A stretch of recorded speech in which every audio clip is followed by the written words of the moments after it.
Within the field of psychology, there's a theory called schema theory, which says from the time we are born, our minds are building structures of thought within our minds, and they begin to categorize the information that we are learning by what we're being taught and by what we're experiencing. For example, we learn that all animals initially we call dogs, if that's the first animal we learn, has fur and has 4 legs. But as our mind matures and begins to specifically structure information and begins to be able to specify things, then we learn that there are multiple animals that have 4 legs and fur, such as cats, rabbits, and coyotes, wolves, different things. But psychologists have discovered that if our parents don't help us to grow in those areas while our brains are still very moldable and shapeable and taking in information, eventually that time of growth slows down and comes to a stop. And psychologists have discovered that once the brain slows down and its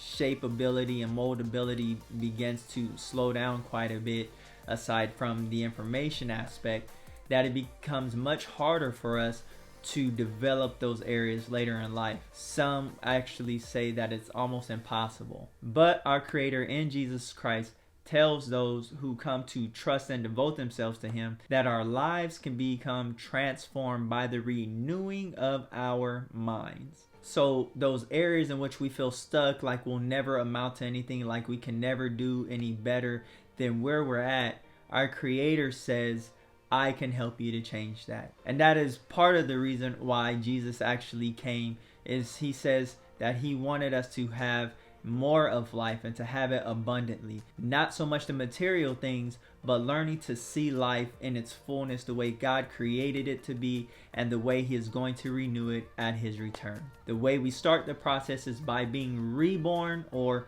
born again into His family, as we exit the human family that we were originally born into and enter into God's family by adoption. And that happens when we are born again of water and spirit. You can check out my video on that if you want more information. But until the next video, may God bless you, watch over you, and may you allow Him to protect you. In Jesus' name.